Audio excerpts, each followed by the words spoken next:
Yang belum subscribe tolong tekan tombol subscribe dan tombol loncengnya agar kami tetap semangat buat konten yang menarik selanjutnya. Apa penyebab guntur dan petir? Danau Maracaibo di Venezuela masuk dalam Guinness Book of World Records karena memiliki konsentrasi petir tertinggi. Baik guntur maupun kilat adalah tindakan alam yang luar biasa yang terjadi di seluruh dunia. Ledakan guntur yang keras dan cahaya yang menyambar yang dihasilkan oleh kilat dapat terlihat sesekali di langit kita ketika kita mengalami badai. Dalam video ini kita akan melihat apa itu guntur dan pencahayaan dan apa penyebabnya. Apa yang menyebabkan badai petir? Badai petir terjadi ketika ada atmosfer yang tidak stabil dan di mana udara dingin bertemu dengan udara panas. Udara panas naik, dan saat mencapai udara yang lebih dingin, ia membentuk tetesan air. Proses ini disebut konveksi. Terkadang tetesan air ini bisa membeku saat bergerak. Aliran udara panas ke atas bisa begitu cepat sehingga membentuk awan cumulonimbus.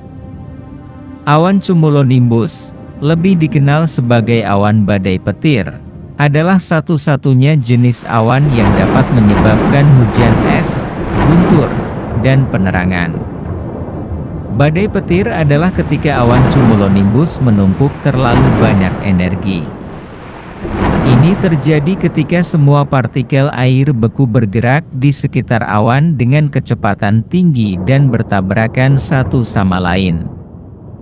Tabrakan ini menghasilkan muatan listrik. Setelah muatan listrik menumpuk di awan, proton positif terbentuk di bagian atas awan, dan proton negatif berkumpul di bagian bawah. Penumpukan menjadi bermuatan positif dan perlu dilepaskan, menyebabkan badai petir. Apa itu petir? Petir adalah kilatan cahaya terang atau listrik yang disebabkan oleh badai petir. Ketika proton telah menumpuk di awan, mereka menarik proton yang bermuatan berlawanan di sekitar mereka. Ini berarti proton bermuatan positif di tanah di bawah akan menarik proton bermuatan negatif di dasar awan. Proton bermuatan negatif dari awan akan tertarik ke proton bermuatan positif yang berada di dekatnya, demikian juga pada hal-hal seperti gunung, manusia, atau pohon. Muatan yang datang dari titik-titik tanah ini pada akhirnya akan bertemu dengan proton negatif di awan, yang menyebabkan petir menyambar. Ini sama seperti ketika Anda mengalami kejutan listrik statis. Petir adalah gelombang listrik yang tercipta antara awan dan bumi, dan kilat adalah hasilnya. Apa itu guntur? Guntur adalah suara sambaran petir. Gemuruh yang kita sebut guntur adalah suara getaran yang diciptakan oleh petir.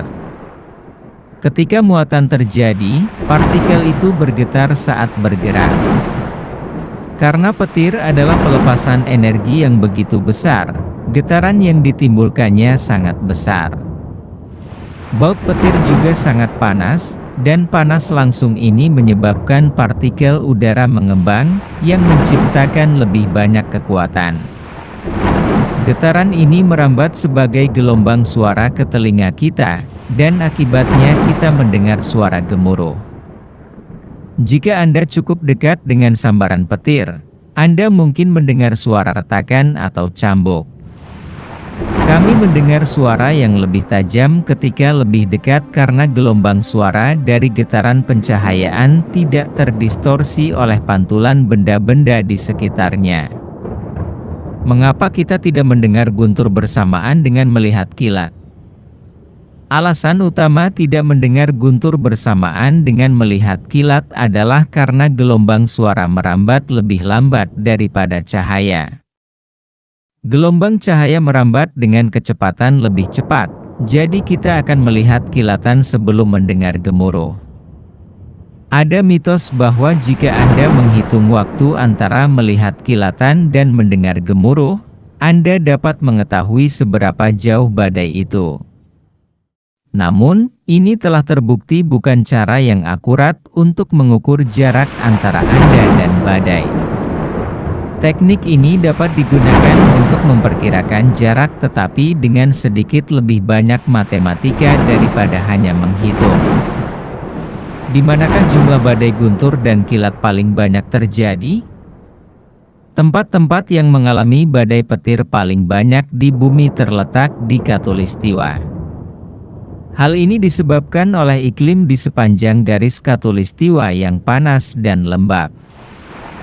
Karena alasan ini, sangat jarang terjadi badai petir di kutub utara dan selatan. Khatulistiwa dikenal sebagai tempat paling statis di bumi, dan menghasilkan beberapa pertunjukan kilat paling spektakuler. Republik Demokratik Kongo di Afrika Tengah dikenal sebagai ibu kota badai petir.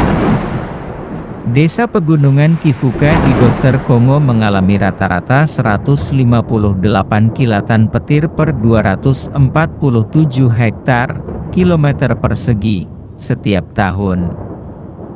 Lokasi lain yang mengalami badai petir tingkat tinggi adalah Venezuela dan India.